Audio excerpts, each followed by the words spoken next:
Hi പ്രിയമുള്ള സുഹൃത്തുക്കളെ, നമ്മുടെ നാട്ടില് തീവ്രവാദിക്കും ഭീകരന്മാർക്കും ഇത്രമാത്രം ഫോളോവേഴ്സോ?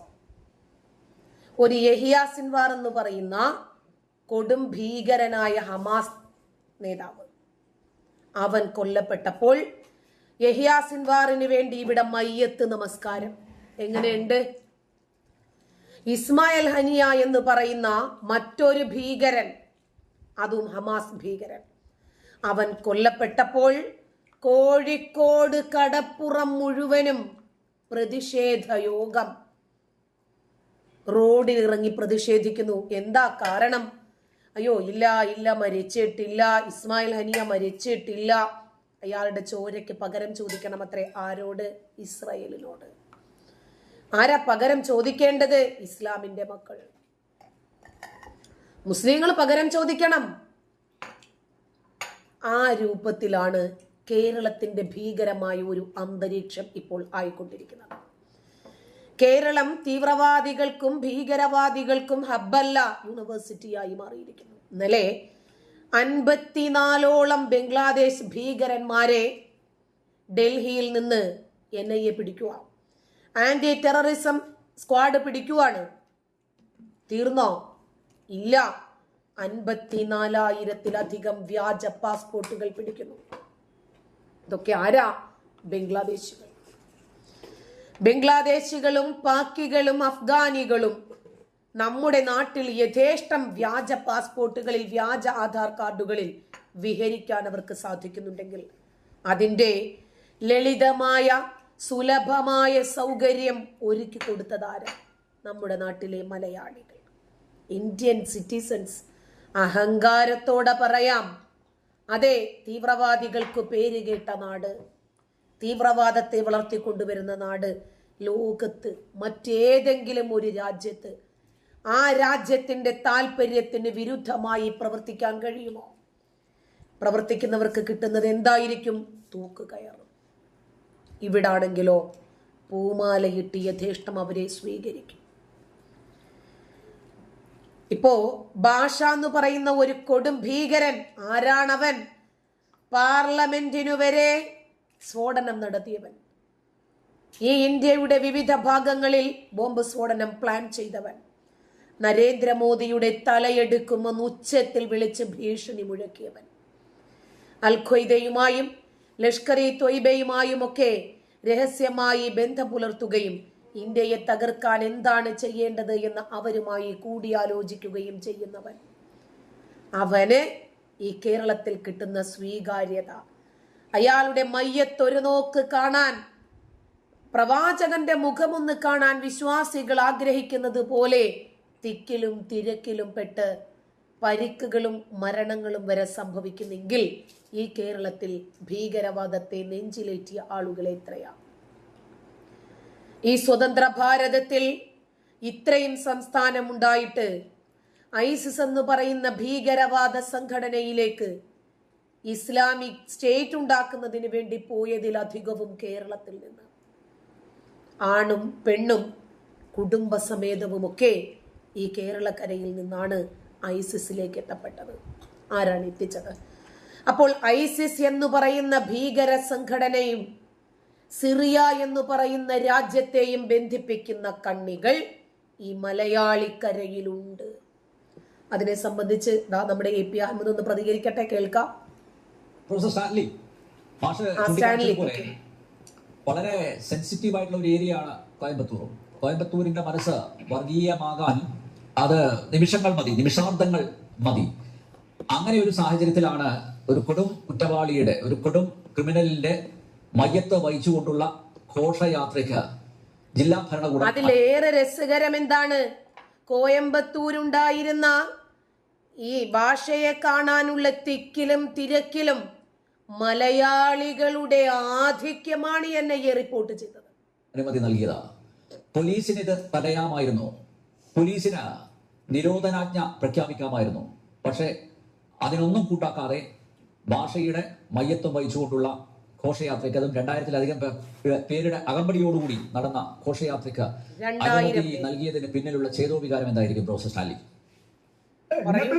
കേന്ദ്ര ബീഹാർ എന്നുള്ള UPA മാഫിയ അന്നത്തെ ഇപ്പോഴത്തെ ഇന്ത്യ അലയൻസ് അന്നത്തെ UPA മാഫിയാണ് ഈ സ്ഫോടനം അവിടെ സംഘടിപ്പിച്ചത്. അതെ. കരുണാനിധി ആയിരുന്നു മുഖ്യമന്ത്രി. അവരാണ് ഇത് സംഘടിപ്പിച്ചത്. ഇവർക്ക് വേണ്ട എല്ലാ സഹായം ചെയ്തു. ഇപ്പൊ കരുണാനിധിയുടെ മകനാണ് മുഖ്യമന്ത്രി. ഒരു സ്റ്റേറ്റ് ഫ്യൂണറൽ, ശരിക്കും ഒരു സ്റ്റേറ്റ് ഫ്യൂണറൽ, ഒരു മന്ത്രിയൊക്കെ മരിക്കുന്ന രീതിയിലുള്ള സ്റ്റേറ്റ് ഫ്യൂണറലാണ് തമിഴ്നാട് ഗവൺമെന്റ്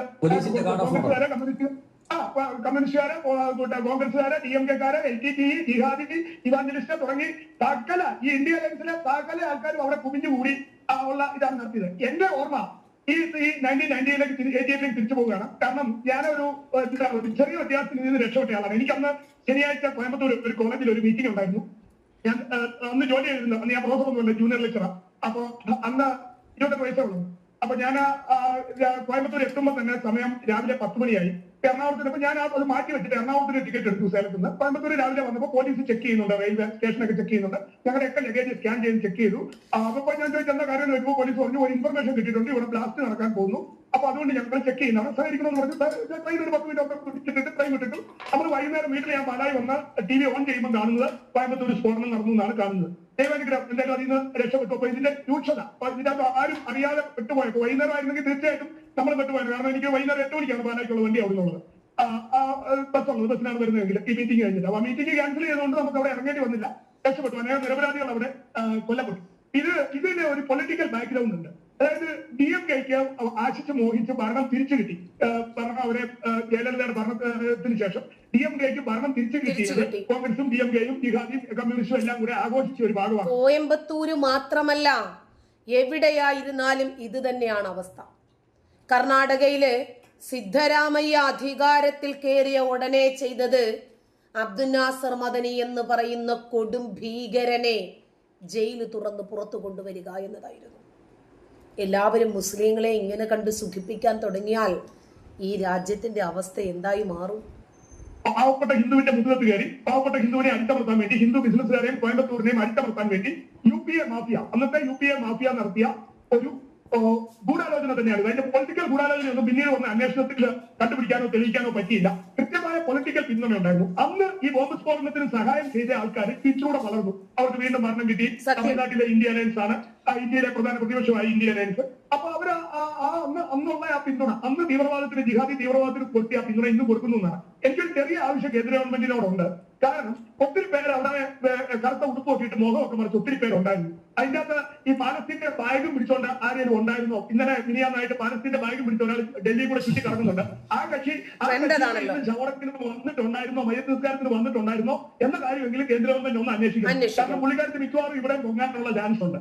കാരണം ഇതൊക്കെ എന്താന്ന് ചോദിച്ചാൽ ഇന്ത്യയിലെ കോൺഗ്രസിന്റെയും ഇന്ത്യ അലയൻസിന്റെയും നേതാക്കന്മാർ കൃത്യമായിട്ട് ഈ രാജ്യത്തോട് യുദ്ധം പ്രഖ്യാപിച്ചിരിക്കുകയാണ്. കൃത്യമായിട്ട് ഈ രാജ്യം കത്തിക്കുമെന്നാണ് രാജ്യസഭയിലെ പ്രതിപക്ഷ നേതാവ് ഖാർഗെ ഇന്നലെ പറഞ്ഞത്. രാജ്യം കത്തിക്കുന്നു. അപ്പൊ ഇതൊക്കെ എന്താന്ന് ചോദിച്ചാൽ കൃത്യമായിട്ട് ഇവിടുത്തെ കമ്മ്യൂണിസ്റ്റ് ആണെങ്കിലും കോൺഗ്രസ് ആണെങ്കിലും ജിഹാദി ആണെങ്കിലും വലിയ ഭീഷണിയും വലിയ അഗ്രഷനും ഒക്കെ കാണിക്കുകയാണ്. ഹമാസിനെയും ഹിസ്ബുള്ളയെയും പാർലമെന്റിൽ സപ്പോർട്ട് ചെയ്യുക, സ്ഫോടനം നടത്തി ഹിന്ദു ജനസേന നടത്തുന്നവരുടെ ശവടക്ക് ഗവൺമെന്റ് തന്നെ നടത്തുക ഇഷ്ടം. പിന്നെ കോടതിയും ഇക്കാര്യത്തിൽ ഒട്ടും മോശമല്ല. പരോൾ അനുവദിക്കുന്നതിനും ഇവർക്ക് എല്ലാ ആശ്വാസം കൊടുക്കുന്നതിനും. ഇപ്പൊ ജോസഫ് സാറിന്റെ കൈവെട്ടിയ ആൾക്കാർക്കൊക്കെ ഇഷ്ടം പോലെ ജാമ്യം ശിക്ഷ കോടതി തന്നെ കമ്മ്യൂട്ട് ചെയ്യുന്നു. ശിക്ഷ അവർ പറയുന്നു കുറച്ചു ദിവസം ജയിലിൽ കിടന്നപ്പോ അവർ നന്നായി എന്ന് കോടതി തന്നെ സർട്ടിഫിക്കറ്റ് കൊടുക്കുന്നു. അങ്ങനെ ഈ തീവ്രവാദം നടത്തുന്നവരെയൊക്കെ കാണുമ്പോൾ കോടതിക്കും ജഡ്ജിമാർക്കും ഒക്കെ കണ്ണുനീര് വരുന്നു. എന്തൊക്കെ ദയാലുവാകുകയാണ്. ഇവിടുത്തെ എല്ലാ നിയമങ്ങളെയും ഇതിനെ അതിലംഘിച്ചുകൊണ്ട് ഇവിടുത്തെ ഈ ജിഹാദിനെ ഭീകരപ്രവർത്തനം നടത്തുന്നവർക്കും കൃത്യമായ പിന്തുണ രാഷ്ട്രീയക്കാരിൽ നിന്നും, ഇന്ത്യ അലയൻസിൽ നിന്നും, പോലീസിൽ നിന്നും, മീഡിയയിൽ നിന്നും, ജുഡീഷ്യറിയിൽ നിന്നും കിട്ടുന്നുണ്ട്. ഈ കാര്യമൊക്കെ കേരളത്തിൽ ജനജീവി അല്ലാതെ വേറെ ആരെങ്കിലും പറയുന്നുണ്ടോ? ജനജീവി അല്ലാതെ വേറെ ആരെങ്കിലും ഡിസ്കസ് ചെയ്യുന്നുണ്ടോ? അപ്പൊ ഇതിന്റെ ഒരു കാര്യം എന്താണെന്ന് വെച്ചാൽ അവര് മനര് കുന്തിരിക്കും. ഇനിയും സ്ഫോടനങ്ങൾ ആവർത്തിക്കും എന്നുള്ള ഭീഷണിയാണ് ഇന്ത്യ അലയൻസും തമിഴ്നാട് ഗവൺമെന്റും ഇക്കാര്യത്തിൽ ജനങ്ങളുടെ മുമ്പിൽ വെക്കുന്നത്. ഇനിയും ഇതുപോലത്തെ നിങ്ങൾ ഇഷ്ടം പോലെ പൊട്ടിച്ചോ, ഞങ്ങൾ ജാമ്യം തന്നേക്കാം, തന്നേക്കാം, ഞങ്ങൾ നല്ലപോലെ ചവറൊക്കെ നടത്തിയേക്കാം, ആഘോഷമാക്കിയേക്കാം, നിങ്ങൾക്ക് സ്മാരകം പണിയാം എന്നുള്ള രീതിയിലുള്ള ഒരു വളരെ അഹങ്കാരം പിടിച്ച ഒരു അവസ്ഥയിലേക്ക് കോൺഗ്രസും കമ്മ്യൂണിസ്റ്റും എത്തിച്ചേർന്നിരിക്കുന്നു. ഇതൊന്നും പോട്ടാഞ്ഞിട്ടാണ് അന്താരാഷ്ട്ര ജിഹാദികൾക്ക് പാർലമെന്റിൽ പിന്തുണ കൊടുക്കുന്നത്. ഈ വയനാട് MP ഒക്കെ ഇവിടെ കോയമ്പത്തൂർ ഇന്ന് ഉണ്ടായിരുന്നു എന്നുള്ള കാര്യം കേന്ദ്ര ഗവൺമെന്റ് ഒന്ന് ചെക്ക് ചെയ്യുന്നത് നല്ലതായിരിക്കും. അതല്ലേ ഈ കോയമ്പത്തൂര് കൂടി നിന്ന ആളുകളിൽ നമുക്ക് കണ്ടാൽ തിരിച്ചറിയാവുന്ന, പലരും വോട്ട് ചെയ്ത് വിജയിപ്പിച്ച് പാർലമെന്റിലേക്ക് വിട്ടിരുന്ന ജനപ്രതിനിധികൾ കൂടി ഉണ്ടോ എന്നൊന്ന് നോക്കുന്നത് നന്നായിരിക്കും. കാരണം ഇത്തരം ഭീകരവാദികൾക്കും തീവ്രവാദികൾക്കുമൊക്കെ പൂമാലയിട്ട് സ്വീകരണം നൽകിയെങ്കിൽ മാത്രമേ ഇവർക്ക് ഇവരുടെ അധികാര കസേരകളിൽ അമർന്നിരിക്കാൻ കഴിയൂ. കോടതിയെപ്പോലും ജനങ്ങൾക്ക് വിശ്വസിക്കാൻ സാധിക്കാത്ത ഒരു സാഹചര്യം ഉണ്ടായിരിക്കുന്നു. നന്ദി.